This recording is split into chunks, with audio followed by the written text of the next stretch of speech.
Hello wonderful people, and welcome to another weekly news roundup. I am Massimo, and this is what happened this week in the news.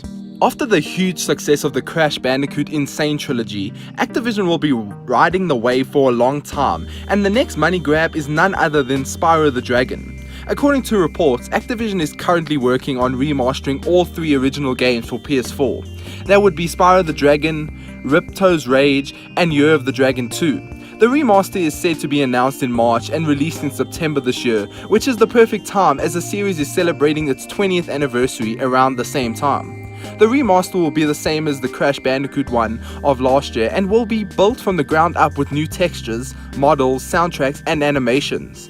It sounds pretty awesome, and Spyro the Dragon was an all-time favorite for many gamers, so we can see this doing very well. If you want to play PUBG on the go, then you'll need two things: a Chinese Apple ID and the ability to read Chinese too. If you have both these things, then you can go and download the brand new PUBG mobile game that released this week in China.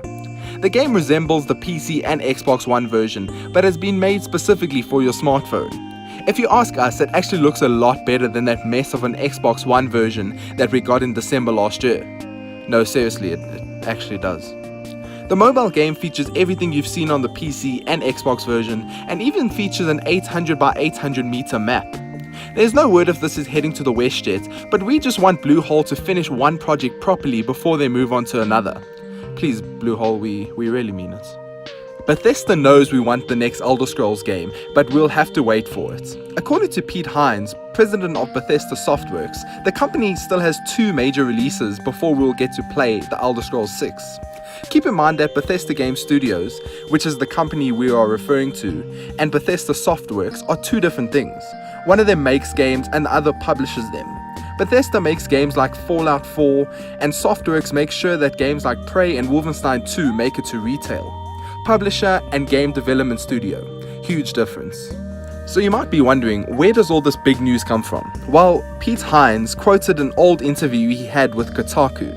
When asked about the next Elder Scrolls games, in that said interview, Hines chats about the next installment in the series, and when asked about the RPG, he responded that you will only see an Elder Scrolls 6 after two big game releases. There's been quite a lot of movement in the loot box fiasco this week, as Hawaii has passed bills to prevent games containing loot boxes to be sold to anybody under 21.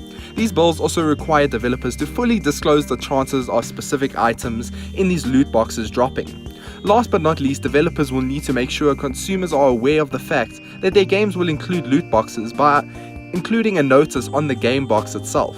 While Hawaii seems to have their act together, US Senate is slowly getting there too. This week, they called to ESRB to take action against these loot boxes by changing the way they rate games. For those who don't know, the ESRB is an organization responsible for rating games from all to mature. They're also responsible for highlighting features in the games that users need to be aware of, such as violence, gore, drugs, etc. The letter sent to the ESRB asked the organization to re-evaluate how they handle these ratings and adjust them to take on modern gaming trends, i.e. the loot boxes. We'll have to wait and see what happens and comes out of all of this.